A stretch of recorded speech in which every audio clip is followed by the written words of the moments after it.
Welcome everyone to our fine art reproduction tutorial. Fascinating range of topics and questions once again have come our way. It's going to be an absolute delight to go over all of this and share it with you. Following on from the tutorials over the last few weeks, where we've been concentrating on examples of the key distinctions, techniques, processes, and so forth each tutorial is supporting, I thought we've got some really good questions, but why don't I try and embody them in this tutorial, looking at some recent case studies that we're currently undertaking in the world of fine art reproduction, Andre and I, but also in the last few weeks, some of the other things we've been up to. Hopefully we can combine all of the above and come up with some interesting solutions along the way. So I've got 6 case studies, as I'll show you in a second, beginning with some serious interrogation, a bit of theory, at least in the creation of asset preservation files in the first stage of our fine art reproduction workflows, in particular with cross-polarized lighting, which will then lead us on to other considerations, reproducing other works where controlling surface reflections and other considerations with and without cross-polarized lighting become part and parcel of our practice. And also, as I said, the case studies we've been working on in recent weeks and some of the solutions we've had to come up with, both in the studio but also on location, the preparation for and the execution of when we are far from our studio environment with all of its technology and controls and comfort and familiarity, and yet still bring home what is required. Okay, so that's the setup. Let's have a look at the topics for today. And here are our case studies, as I've called them, beginning with surface reflections that can, to a degree, be controlled by the placement of lights. But what happens when even the most careful and sensitive placement of lights does not completely eliminate such things, then we have to undertake cross-polarized lighting. But what happens when we cross-polarize our captures to our cultural heritage ISO standards, or what happens to the carefully curated undertakings in non-cross-polarized lighting, and as I've shown you in other tutorials and the workshop itself, even the recommendations in our cultural heritage ISOs. Note that often creative lighting needed to evoke the artistic sensibility within a work of art are often in conflict with other metrics, other criteria, such as its verification. And how do we deal with this? Then let's have a look at reproducing a number of different works of art. So they're the case studies, they're the topics. There's some ideas, some thoughts about what we've got prepared to share with you. And hopefully you can already see, as I say with every tutorial, I've tried to organize the sequencing into a master narrative, components that begin and build upon each other to hopefully not lose anyone along the way, but also end up accumulating that understanding, those abilities, those skills, those executions to then tackle even more difficult considerations.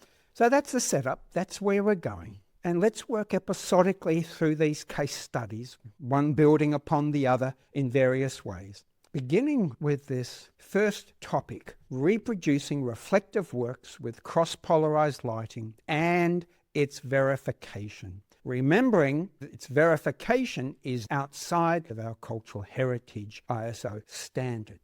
Now let's begin with our SG color checker. You can see in Photoshop I've got 2 versions, the polarized capture and the non-polarized capture. This is shot on our Phase 1 IQ4 150 digital back under very carefully controlled conditions where the glare and the flare and the colorimetric neutrality all the way around our chart is within a fraction of a percentage. So it's beautifully and accurately reproduced. For what purpose though? Remember, digital SG, semi-gloss. This surface is semi-gloss. And even though we do have our 24 patches of our classic color checker, it's not the classic color checker where the surfaces of those 24 patches are purposefully matte. So they're largely diffuse reflections, what we see with our eye, and irrespective of where the lights are placed, it's difficult to create direct specular reflections to compromise its verification. It's why we will use this color checker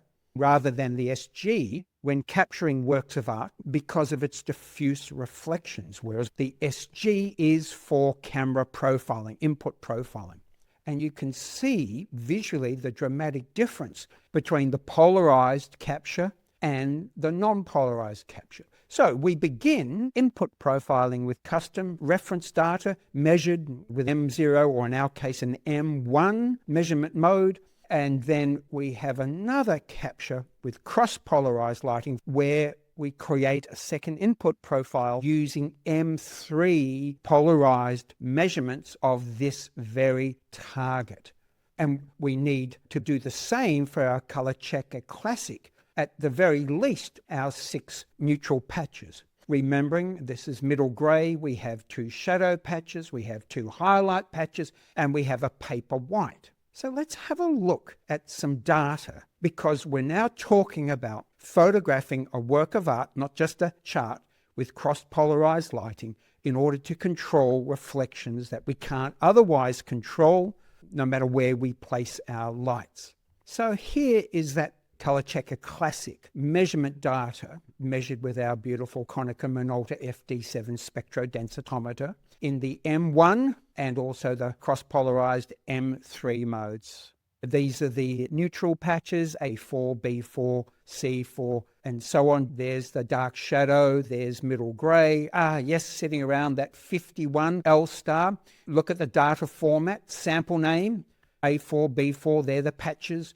And then LAB lightness, the A channel, the B channel, and then the description. That's the paper white. There's middle gray. And you can see how incredibly neutral those patches are, except for how warm the paper white is. That's why we never ever neutralize on that paper white patch. Now you can see the dramatic difference. By the time I get down to middle gray, I'm already dropping 6% lightness. And look at what is happening at F4, the darkest shadow value, significantly darker, which we also saw in the SG checker before and after. Let's now quantify the changes in the target we're using with works of art for verification, proving I'm doing a good job, quality control, quality assurance within our fine art reproduction workflows. Let's look at the comparative plot of this data for those neutral patches along the bottom row of our ColorChecker. This is the M1 non-polarized measurement mode. There's the lightness values and the A and the B channels. And here are the cross-polarized values. Now I've generated a simple graph. You can see the A and the B channels. There's no change of any significance between the non-polarized and the cross-polarized data. But when you look at the tone reproduction curve, you can see what is happening. Of course, some people, where time is of the essence and when preservation is of no concern whatsoever to the workflow, it's not in a museum, it's not in a cultural archive. I'm reproducing this artist's work to make limited edition prints, value adding, thank you very much. Under those conditions, where the ISO compliant, nailing those at the minimum 6 Munsell grey patches in the reproduction, as you'll see shortly when we jump into Capture 1, are the other case studies. The actual image printed doesn't carry with it the range of intent, purpose, execution. The numbers might be fine. We might tick that box of continuity, quality assurance, but we then, as a derivative, fit for purpose, to go and publish on the web, or of course we then have to do further tweaking and editing. I know people who just cross-polarize works where there's no need to cross-polarize works, to put that curve, that increased contrast into the works so that the extra vavavooming they have to do to that preservation asset is very little in order to print stunningly successful reproductions. But of course, that's not a preservation master that meets our cultural heritage ISO standards, and not by a long shot. So there's another user case scenario. But what then do we do with this data in terms of verifying the cross-polarized exposures. It's really easy with the non-polarized exposures. And a beautifully made profile will nail those values without even trying, as long as you've got a linear tone response curve and scene calibration, flat fielding. But how then do we actually judge our exposures? Now, remember what we do with the non-polarized profile capture ISO compliant workflow is we tend to neutralize on that middle gray patch, and with a really beautifully, carefully crafted custom profile for that reproduction system, lighting, lens, sensor, etc., these values will more or less fall into place without us having to do anything else. That doesn't work with cross-polarized lighting, even with a really accurately made custom profile, because we then have to raise 6% the exposure to get middle grey, neutral, but also 50-51 lightness levels, which means we blow out our highlights. 96 plus 5, we're blowing out our highlights. So what we do when we're working with cross-polarized lighting, we're going to try and balance our highlights and allow the shadows to go where they will. And the reproduction of those values with an accurate cross-polarized input profile ends up achieving these values in the capture.